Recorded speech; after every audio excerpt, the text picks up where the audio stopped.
अस्सलाम वालेकुम दोस्तों, अज जो असांजे सेट ते असांजी सिंध जी बहितरीन नाले वारी ऐं ख़ूबसूरत अदाकारा सोनू मिर्ज़ा साहिबा पहुती आहे। ऐं सोनू पहुचण खां पहिरियां इहो सवाल कयो त सर इहो भला जेको माशूक जलाल आहे इहो तव्हां किथे आहे?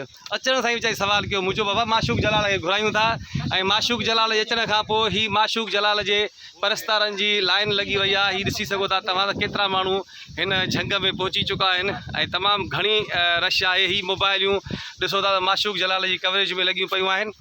सो सोनू तव्हां ॾियो हाल माशूक जलाल जो कलाम जो ॿुधो त तव्हांखे छा पियो महसूसु थिए? हा, मूंखे महसूस पियो थिए त हाणे जेको इहो माशूक शहर आहे न, जी जी वयो हाणे माना माशूक जलाल मार्केट में अची वियो। हाणे मार्केट में नो पीस अची माशूक जलाल, क्या बात, वाह वाह। माशूक जलाल तू छा थो चवणु चाहीं? हेॾी सुहिणी अदाकारा तुंहिंजे भरिसां बीठी आहे ऐं तोसां गॾु वेठी आहे। मां चवां थो त लख लख थोरा हिन जा जो एतिरो पंधु करे आई आहे, असां ग़रीब जी महफ़िल में शामिल थी आहे। सो तनाई ऐं ॾिस केतिरो माना बराड़ी में आई आहे, एॾो पंधु करे असां ॾाढा ख़ुशि थिया आहियूं। पैदल आई आहियां, पैदल आई हाँ, आहियूं। पंधु पंधु आई आहियां, गाॾी ते न आई आहियां। वापसी जो किरायो बाबा वापसी जो किरायो तो खड़ गाड़ी करे मां हुते पहुचाए थो अचां। ठीक है असांजो दोस्त नवाज़ बलोच मज़ार ख़ासकेली साहब भी आहिनि जेके फिल्म जा डायरेक्टर आहिनि ऐं हिननि जी महिरबानी सां अॼु सोनू आई आहे। छो त ही फिल्मनि जा अख़राजात वॾा आहिनि, ख़र्च वॾा आहिनि। हू वीचारो ही फ़नकार किथे ई माना थी सघे हा माहौल। हा माशूक जलाल हाणे कहिड़ो कलाम ॿुधाईंदे सोनू जी फरमाइश ते? मां कलाम इहो ॿुधाईंदुसि त सुना तव्हां एॾो असांखे तंग था कयो, माना ॾाढा सुठा सुठा माना असांखे टोल ॾियो ऐं परे थी वेंदा आहियो। असांजी दिलि तमामु तंग थी वेंदी आहे। न हाणे तू गानो गा, न गानो हाणे कलाम त ॿुधाए न बाबा। हाणे कलाम ॿुधाए। हा जी। वो तुझे प्यार जो थी वियो नशो पिरी बार बार न थींदो कर परे हलियो अच पिरी प्यार जा भाकुर पाए असां जा नशा मस्त थियनि। वो सुना अची असां सां भाकुर प्यार जा पाजी असां जा नशा मस्त थियनि।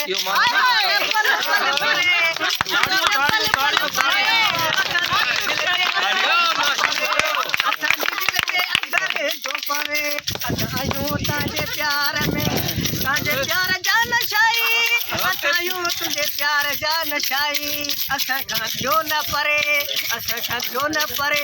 असां ताजे प्यार जे नशे में, असां आहियूं ताजे प्यार जे नशे में। ता परे ता थियो असांजी दिलि में धक थो लॻे,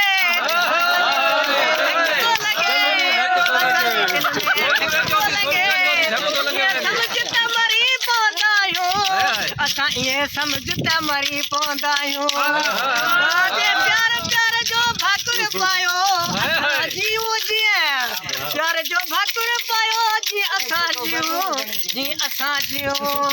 प्यार जो भरे ॾे मूंखे भाकुर, मूंखे प्यार जो भरे पा भाकुर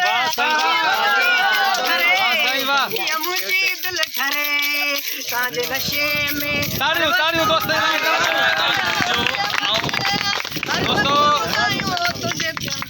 वाह साईं वाह, वाह साईं वाह। ही त मरा सिंध ते सदके नहीं गायना तो बस बंदूक किथे है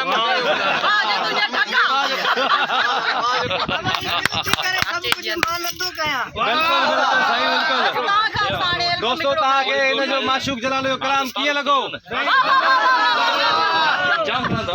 दोस्तों ही हुयो माशूक जलाल ऐं असांजा ही सभु जेके सॼण हिते पहुतल आहिनि माशूक जलाल जी महफ़िल में।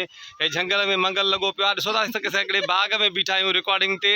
हे ॾिसो था परे परे ताईं बाग़ आहे पर ही माण्हू परे परे खां माशूक जलाल खे ॿुधण आया आहिनि। दोस्तों वरी नए कलाम सां असां हाज़िर थींदासीं। वॾी महिरबानी साईं, महिरबानी।